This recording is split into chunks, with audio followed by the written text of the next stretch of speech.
Today I'm going to present some work on visualizing data lineage. It's some joint work I did with my co-founder, Jeff Hare, who many of you may know from the visualization community. One quick disclaimer, this is some work that we've done that builds off some prior work we talked about in Strata, New York. So if anyone was at that talk a few months ago, there'll be some overlapping content, just as a heads up if you were at that talk. But anyways, I guess quickly by show of hands, how many people here are kind of familiar with data lineage as a concept? Okay, I guess that makes sense if the talk seemed interesting. For those who aren't as familiar, it seems like most people here are. This is a quick definition I pulled off Wikipedia, which says data lineage is defined as a data lifecycle, including the data's origins and where it moves over time. So I like this definition because I think kind of too often when people think about data and data lineage and kind of other features around data, such as data quality, too often they kind of focus just on the source of the data and its origin. But as many of you know, when you're kind of doing analysis projects or reporting projects, it's not just about the source data. There's a ton of things that happen to that data as it moves through pipelines, and the transformations and other steps you do to your data can have just as big an impact on kind of the quality or validity of your reports as the source data itself. So for us at Trifacta, we got really interested in how can we allow people to kind of ask questions on top of this lineage. One other thing I want to kind of just note before diving in is that even though I'm from Trifacta and we're presenting some of our work, we're not really going to talk much about the product. We're not really even going to show our product at all. Everything we'll show you has kind of been extracted from the product into standalone work here. If you are interested, I think there's a slide at the end about our booth and everything, and happy to take questions after. But anyways, moving back to Lineage. Lineage can really be used to answer a ton of questions about how your data is being used in the organization. For instance, kind of what are the most important data sets and table columns or attributes that are driving kind of all your key performance metrics, your key performance indicators, or other kind of key reports in the organization. Kind of on more kind of security or governance side, is there sensitive data that's being used in inappropriate ways? Do the right people have access to it? When they get access to it, are they making use of it in the right way, and so on? And then, maybe most importantly for us as a data transformation company, as you're transforming your data, preparing it, integrating data sources, helping you kind of understand what happened. Are you introducing any bias into your reports? If you have a key metric, understanding where it came from, how it was produced, kind of from the end result all the way up through the source data. So to answer really any of these questions, it requires reasoning about lineage, and in particular for us, reasoning about each step of the process. So everything you've done to your data, you need to really be able to kind of ask questions throughout that entire process.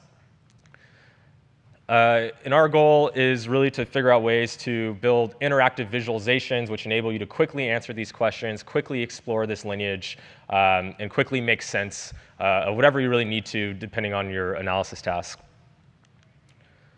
So before getting into the work we've done, I do want to touch on related work. Data lineage is obviously an incredibly important concept. It's been studied for dozens of years now. And I want to touch on a few different products and how they've kind of visually depicted lineage. I'll start with probably the most popular tool today still for working with data, Microsoft Excel. I'm guessing pretty much everyone here has used Microsoft Excel before. How many people have used this track lineage feature or track dependency? All right, so about 6 people. All right, that's good. I found out about this while preparing this talk a few months ago. But it's actually a really cool feature. You can basically select a cell in Excel or a value, and then you can ask to see its dependencies. And it's got kind of 2 features. One is what we kind of refer to as backward-facing lineage. So you select a cell, you can see all the cells that it depends on, so all basically the input values that influence that value. And then it also has what we call kind of forward-level lineage, or forward kind of facing lineage, which is for this value, what are the other values downstream that depend on it? And both these concepts are incredibly important. So that's good. So this has a lot of rich information that can help you kind of understand at the cell level what's happening. I'd say kind of one of the drawbacks of this type of view or visualization is you've lost complete context of the transformations. They're not really even anywhere here to see, well, like, we can see those values, but how are those values influence that cell?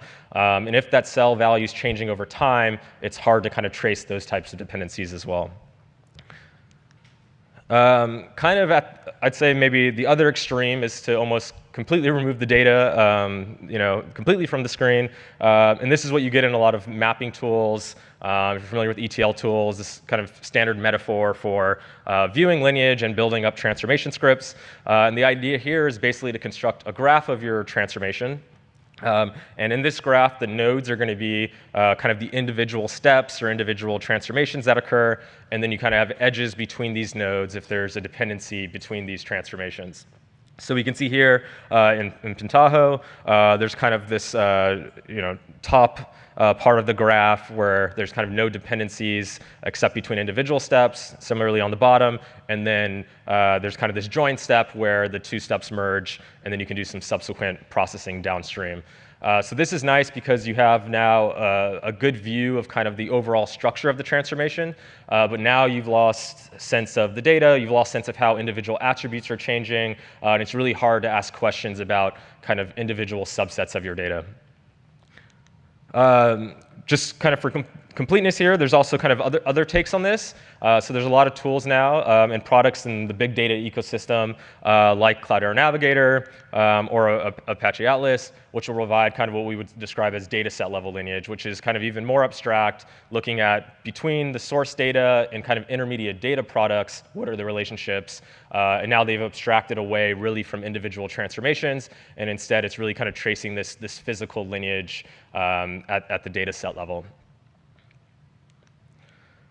So at Trifacta, we wanted to help answer questions kind of at a middle granularity there, looking at really kind of attribute level data lineage. So the idea here is going to be, you start with some data sets that have a bunch of attributes, you do a bunch of transformations, and you get to some output. How can you help people understand the ways in which these individual attributes, and maybe only the key ones that they care about for whatever they're doing, have been affected by transformations? So to do this, I'll show some of the interactive visualizations we've been building on top of Lineage. And kind of throughout the rest of the talk, I'll use kind of a running example to get started. So this is based on kind of a simple analysis that we're doing at Trifacta. We have a free product you can download, and we're often kind of doing analytics on top of that. So one of the questions we might want to answer is, if there's a lot of friction during the sign-up process, either because there was a bug in our product or whoever registered decided to go get coffee and come back the next day and kind of forgot to sign up.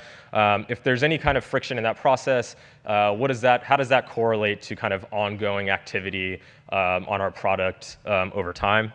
So kind of very simple scenario, but we'll look at first a couple of simple computations. We'll look at what is the difference in time between when someone registers to use our product and the first time they actually sign in to use it. And then we'll also look at the time between when they sign in and when they create their first data set in our product.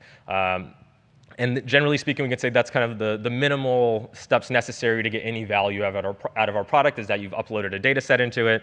And then we're going to kind of just classify or flag these two, or flag this activity as either kind of friction activity or frictionless activity. And then we're going to group users by this classification and compute some simple activity metrics that you could then use to do some correlations downstream. So I'll walk through kind of the process. The input will be some data transformation. Here I'll show what we would call kind of a recipe in Trifacta. We'll analyze all the individual transformations to identify dependencies. We'll then take all these dependencies and kind of aggregate the individual ones up into a connected dependency graph.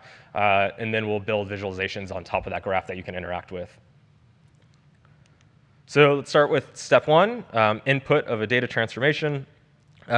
So here's an example recipe. It's about 8 or 9 steps. I would kind of classify this as kind of a toy example, but just to simplify to start with. Later I'll show kind of examples of dozens or hundreds of transformation steps.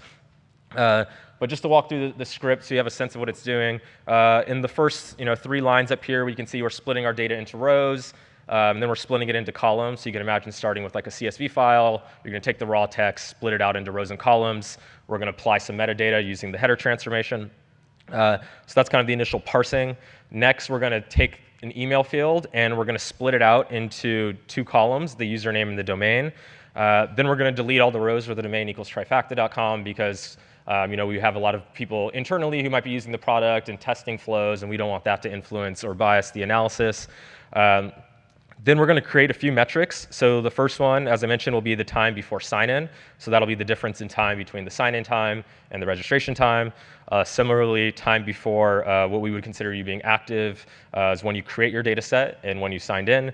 Then we'll just flag you if there was some delay in funnel, which for now we'll just say was 1 day at either of these steps. And then finally, we're going to make an aggregated report where we look at one simple metric, which is how many jobs did you run on the platform, and we're going to aggregate that based on whether you were in the friction group or the non-friction group. OK, so then the next step is to analyze this transformation to identify dependencies.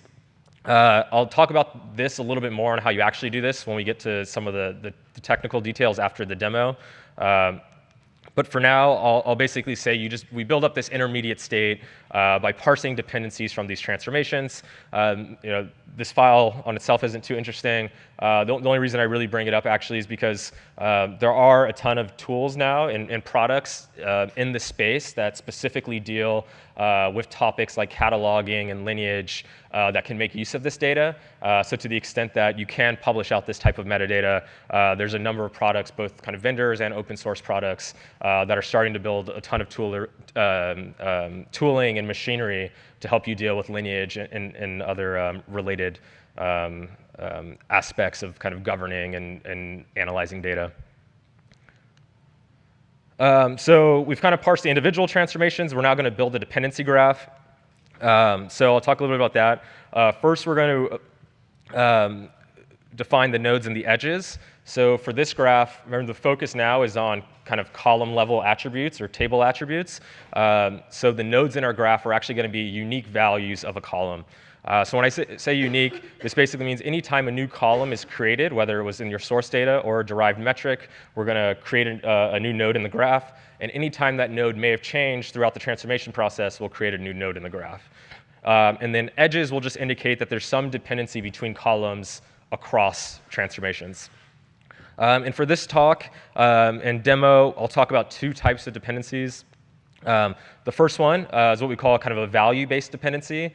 And the idea here is that the values in the column that you're deriving directly come from another column.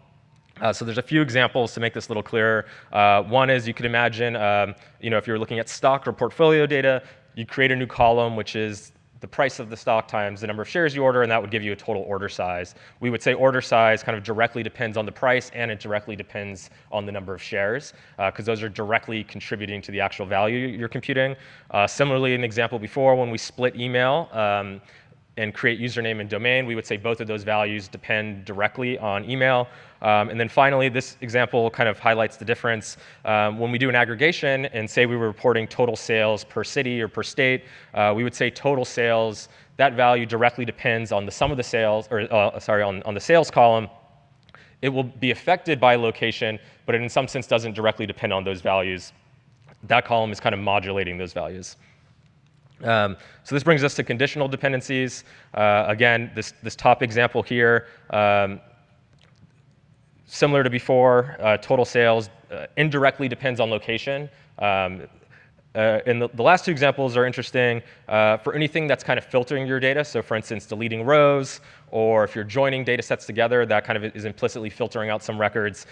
This produces some indirect dependencies, and it can actually produce a lot of them. So in this case, where we delete rows where the domain equals trifacta.com or test.com, we'll see that, in fact, because you're deleting rows, in some sense, all of your columns now become indirectly dependent on domain. So one reason we make this distinction is exactly because of things like this, where things like deletions and joins cause so many indirect dependencies that while interesting, you might want to be able to kind of filter those out as a high-level categorization. And you can imagine kind of making finer-grained dependencies as well, but for this talk, we'll just talk about kind of direct and indirect. And then finally, probably kind of the most interesting part of the talk, I think, is looking at different ways to visualize and interact with this graph. So before jumping in the demo, I want to talk a little bit about some of the design process that went into thinking about, how should this product work. So kind of the first starting point whenever you're doing any graph visualization is usually some sort of directed graph. Here you can see we have the nodes as columns, or sorry, the columns as nodes. The solid lines are indicating value dependencies between nodes, and the dotted lines indicate conditional dependencies. You can probably already see from here that it's starting to get fairly cluttered with all these dependencies. It's kind of hard to make sense of what's happening. More generally, I think there's a few shortcomings of this type of graph visualization. So the first is something I mentioned earlier when we were looking at the Excel example, which is, it's good to see the data. In this case, it's kind of the attributes instead of the values. But when you do the layout based purely on dependencies between nodes, you lose the context of the transformation. You kind of lose the sense that there is this kind of logical time, this logical transformation that's occurring, and that these dependencies are actually based on those transformations. And this shows up probably kind of most notably in the second shortcoming, which is if the nodes are based on some kind of force-directed layout or some other layout mechanism that's independent of the transformations, it really kind of hinders your ability to do visual search, to find nodes at a certain point in your script, and so on. So one of the things we're going to kind of strive for is consistency related to the node placement based on the transformations that were affecting those nodes. And then finally, this last one, which actually is an issue in a lot of visualizations, and we'll talk about some interaction techniques to solve this, is just generally that when you have a lot of edges, in particular conditional edges, or even kind of value-based dependencies, as your graphs get larger, it becomes really unwieldy to navigate these graphs. So instead, we looked kind of to a different mechanism to visualize this data. So we looked at kind of related work from timeline and genealogy visualization or family tree visualizations. So again, this is related work now from hundreds of years ago.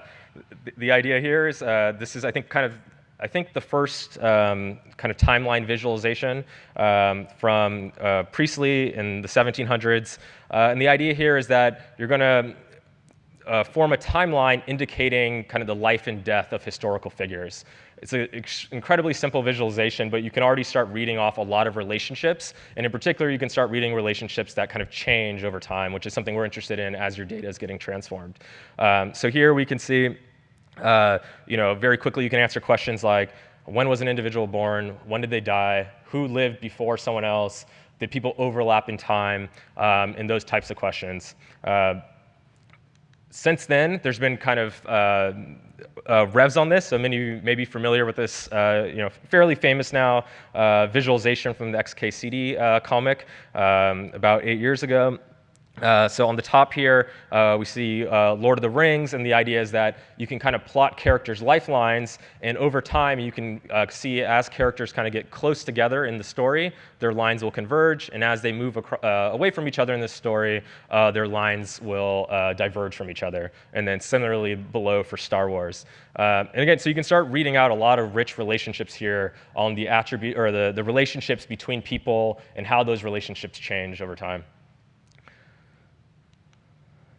Kind of, I guess, closer to home for us, this is work that came out of Stanford a few years ago that included work with my co-founder, Jeff Hare, on TimeNet's genealogies, so family tree visualizations where they were looking at different ways of visualizing family trees. In this chart here on the right, the basic idea is that lines come together when people get married. The lines will kind of go apart when people get divorced. And then there's drop lines indicating the children of, or who's the kind of parent-child relationship. So again, very quickly, you can start reading out a ton of rich information very quickly. When were people married? When did they get divorced? Were children born out of wedlock? Were people remarried? Were people married to multiple people at the same time? And so on. And a lot of this stuff can be quickly read out of this very kind of simple visualization. What was also interesting in this paper that they published was kind of going back to the discussion earlier of starting with the kind of naive approach of using a directed graph. They actually tried both approaches in this paper. And what they found was during experimentation, they kind of looked at two different types of tasks, structural task and temporal tasks. So a structural task being a question like, identify the parents of this person, or were these two people ever married? And for those types of questions, you could answer both of those structural questions about as quickly in either one of these charts. But once you layered in relationships that changed over time and began asking temporal questions about how does that structure change over time, the visualization on the right became significantly better at helping people answer those types of queries. So since we're interested in both types of queries for column lineage, we decided to go with an approach inspired based on this idea of lifelines. So instead of kind of the lifelines of people, we just take out the people and we put in data instead, and you get data field lifelines. So just walking through this a little bit, the idea is that the columns in the chart, kind of reading left to right, are going to be your recipe steps or your transformations. And then the individual rows will be data field lifelines. So the idea is that we're going to, again, introduce a node for every unique version of a column. And as a new node is created, it'll get added to the graph. If a column is deleted or somehow is no longer relevant because you've aggregated your data and some stuff got left behind, it'll get removed from the chart. And then kind of the gaps in the lifelines, or the lifelines themselves, indicate where there's kind of stability and then where a change occurs. And then finally, we're going to draw edges between these nodes, indicating dependencies between the columns at different stages. So before getting into the demo, just a few more details on the interaction, so it's a little bit clearer when I actually demo. The idea is that it's not just a static graph, but because of all the rich information in here, as I mentioned earlier, a lot of our customers have scripts that or transformations that have dozens, hundreds of transformation steps, hundreds or thousands of columns. It can become really hard to just reason about this entire graph. So we're going to want mechanisms for quickly kind of zoning in on just the information you care about, filtering out everything else. So a lot of what drives this is what we call kind of interactive selection and querying. And the idea is that when you select an attribute, you'll get some information right away, such as yellow lines that link you backwards towards your ancestors. So this is kind of that backward lineage we talked about earlier when looking at Excel. So we can see here, as before, when we were going through the script, that the time before you sign in was computed off of the registration time and the sign-in time, both of which have their own dependencies as well. And then kind of the forward-level lineage, or forward-looking lineage in blue. So this time before sign-in is going to be used to compute whether or not there's some type of delay in the funnel. And then that'll get used later down in our final report. And then last note is that the solid lines in the chart are going to indicate the value dependencies or direct dependencies we mentioned earlier. And the dotted lines are the conditional ones or the kind of indirect dependencies.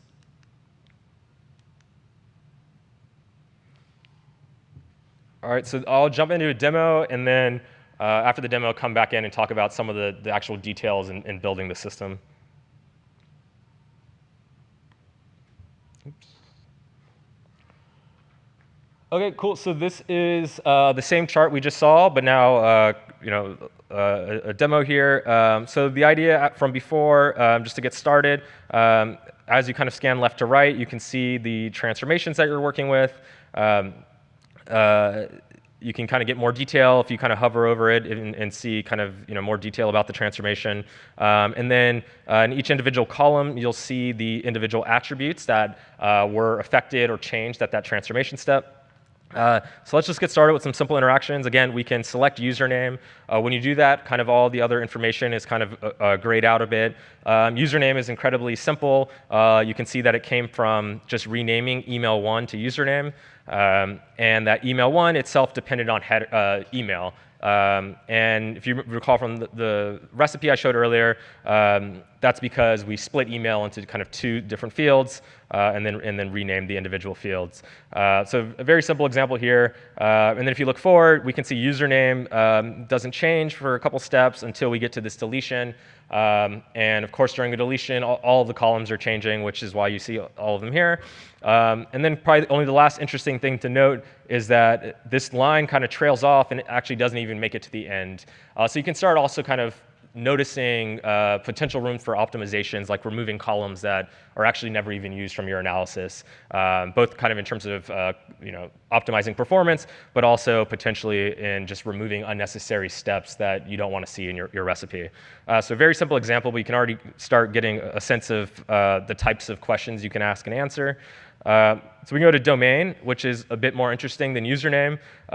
Looking backwards, we see the similar kind of relationships as username, so not much to note there. But going forward, if we recall, we were deleting all the records where the user was from trifacta.com. So this deletion step now becomes indirectly dependent, or the columns in here become indirectly dependent on that domain. So you can see that pretty much everything now becomes dependent on domain. So this can clutter up the chart with all of these different types of edges. And I'll talk about a little bit later ways to kind of filter this down to just kind of the relevant information you might care about. Kind of moving up the recipe a little bit, time before sign-in, as before, is related to these two fields, which again themselves are both dependent on domain, but also dependent on kind of the source data here. If we go into time before active, you get something very similar. And you also see that delay in funnel has this relationship to, or depends on time before active. And similarly for delay in funnel. Now, we might just be interested in kind of this last stage here, which are the three columns that actually make it into our final report. So recall that we ended up aggregating the data. All we're really going to end up caring about are these three fields that were computed. We can certainly inspect them one by one, but instead we might want to actually just select all of them at the same time by selecting the entire step. And now we can trace back and see all of the dependencies that just our final input cares about. And then you can also see kind of all the stuff that doesn't even affect the total output. Now, I want to talk a little bit about some of the additional interactions that we've added in so that you can kind of quickly filter down these views so that you can get rid of some of the information that might not be relevant. So for instance, we might want to get rid of some of the dependencies or edges that don't really affect our analysis. So this is kind of a quick way. I just control-clicked here to kind of aggregate down that list. So now we're just zooming in on the edges that are actually affecting our output. And then now you'll see once we've done that, some of these steps actually don't have any effect at all on the output. So we can also kind of collapse down this recipe. So we went from about 10 steps to 6 steps, and I don't know, probably 60 or 70 edges to about a dozen or so. So some nice savings there. This is definitely compact, but I'll show in some other examples, that it makes a much bigger difference once you have dozens or hundreds of steps in your transformation view. And then, of course, we can reset this and get back to the kind of standard graph. So before I get to a more complicated recipe, I do want to talk a little bit about some multi-table relationships. You can do the same thing as before. In this case, we have a data set that we're going to join in with this original data set. So we're going to have a bunch of operations that we apply to a single data set, kind of up until this keep here. So we can do kind of the same thing. We can see, for instance, account ID and its relationships. But then we're going to load in an external data set and join it with our customer's data here. So the output here, if we start selecting some columns, again, we can start seeing the lineage here. We see some value dependency, which makes sense just to the column that was in the table before it got joined. And then, of course, now we have conditional dependencies to the join ID, which if we inspect both these dependencies, we can see that the account ID in one table got joined with the account ID in another. And we can quickly kind of read off that relationship. And then again, if we like, we can begin collapsing these selections to just focus in on whatever key attributes we want. We can do something similar. The other kind of common way of combining data is by merging or unioning multiple data sets together. So we can see here, kind of in our final output, if we trace back, that eventually there's this union stage, which depends on 3 columns named column 2 in this case. And we can do something similar for these other columns and see how these relationships change, or also kind of inspect intermediate steps. All right, so now let's look at an example which actually has a lot more attributes and a lot more steps. So here, this is a report we're running based on Salesforce data, where eventually we're going to get to the end where we derive a couple attributes. In this case, we're something like a week from the first job that you ran. But now there's a lot more going on because there's a lot more transformations happening here. So I want to talk through some additional interactions to help support this. So the first thing is, as we scroll left to right, which you'll have to do because the recipe is laid out left to right, and as this gets longer, you're forced into scrolling. One of the small things we do, you might notice if you look to the far left of the screen, is as you kind of scroll across, we can update the schema with the current schema at that time by kind of demoting attributes and just promoting the ones that are now most up to date. So this allows you to kind of always get a sense of the schema close to the transformations that you're inspecting. The other thing you might notice is that as you're scanning through, and we found this a lot in kind of longer transformation recipes, is this idea that there's going to be a lot of repetition. So you might perform the same step multiple times, but just on different columns, or a series of steps multiple times, but on different sets of columns. So there's a lot of kind of repeated substructures in this transformation graph or dependency graph. So one of the kind of the generic features that we're starting to add is kind of this idea of rolling up these common subtrees. So we've added in this notion of what we call an overview, where you can take the entire recipe and begin collapsing it and collapsing those individual steps. So here, where we had done 6 type conversions in a row, or 7 type conversions, we can start collapsing these into individual steps. I won't go into too much detail on how that works, but generally speaking, there's a ton of potential optimizations you can do, and you can make that kind of as rich as you'd like, or give users more control over how that collapsing should work. But kind of resetting back to the entire graph, we could, of course, if we're, again, interested in just the output or some of the metrics we're creating, we can do something similar where we collapse down the steps. Again, now you can see how a graph that had about 50 or 60 of these transformations now goes down to a much smaller set. So that's incredibly useful as these recipes get longer or we have more attributes. But additionally, one of the things we noticed is that oftentimes you don't even really care about the data at intermediate steps along the recipe. Instead, what you really care about is how the data may have changed between certain points of interest in your recipe. So as an example, we could select kind of this first step where we've applied metadata. So you can think of this as kind of the initial kind of structuring of the data. But basically, once you have nice rows and columns, and we might want to compare this just to the end output and disregard any of the other steps. So we can select both of those. And we've added in this other feature called compare steps, where now you kind of just reduce the graph down to only the steps you care about. You can, of course, have more than 2 steps here, but now all of the interactions from before can be applied, but you get rid of all of the steps that you don't really care about for your analysis. So we can just see, for instance, for an output column, which columns in the source does it actually depend on, and vice versa. For your source columns, how many of them are actually affected or how many of your output columns even depend on your source column. So that's the quick demo. Should give you a sense of the interactions and the types of questions we're trying to answer. And now it looks like I'm a little short on time, but I'll try to briefly run through some of the technical details. Great, thanks.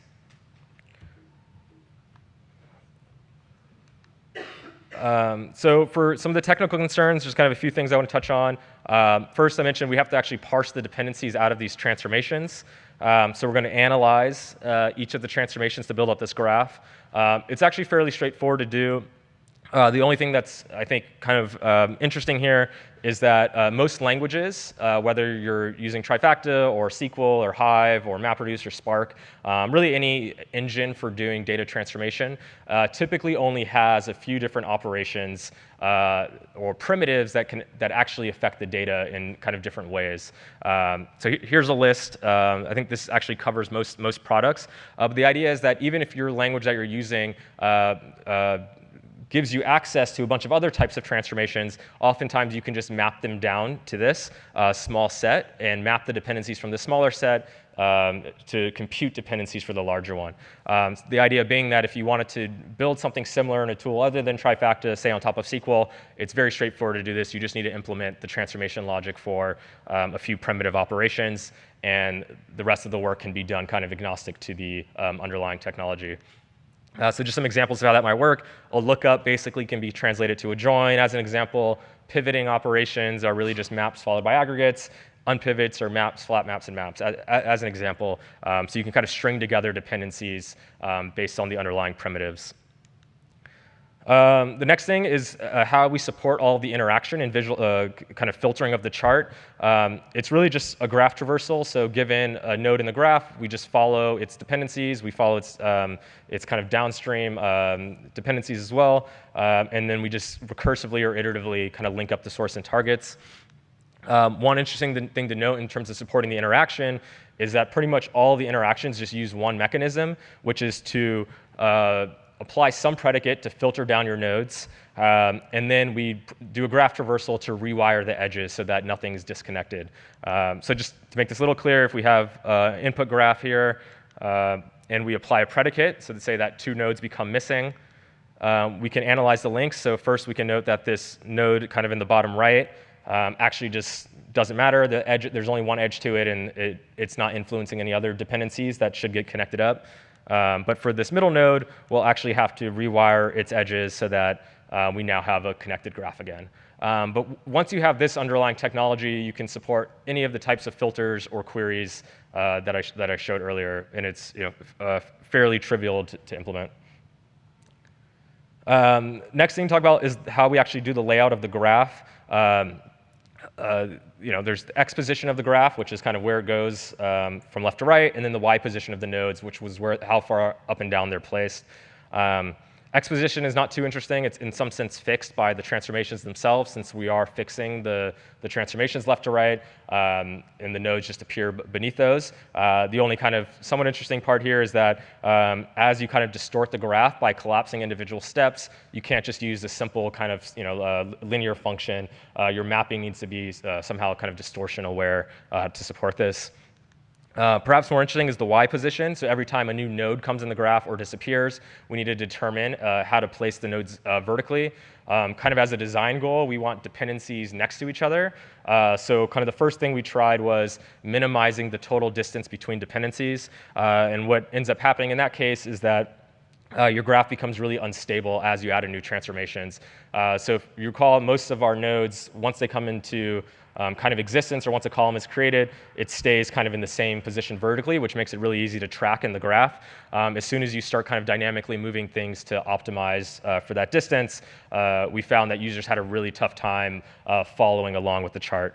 So we take a much simpler approach, which is nodes kind of keep their position. When a new node is introduced, we try to place it as close as possible to its parent. Otherwise, we'll place it further below in the graph. I'm going to skip over this part because I know we're short on time.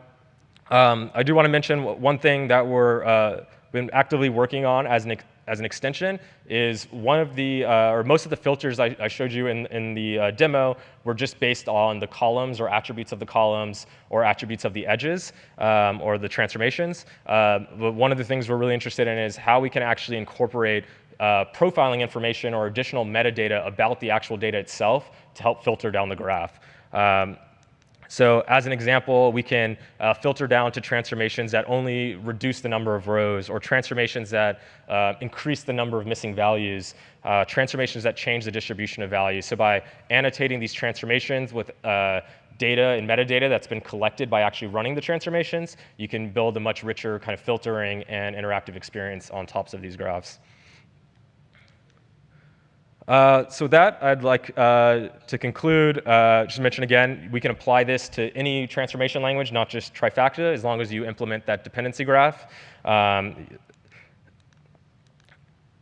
Future extensions I already mentioned, incorporating profile data, also using Lineage to optimize performance as well as kind of visually understanding what happens in the transformation. And then finally, if you're actually more interested in how this actually integrates into Trifacta and not just kind of the standalone demo, feel free to stop by our booth, 823, out on the floor over there. Thank you for your time, and if there's time, yeah. All right.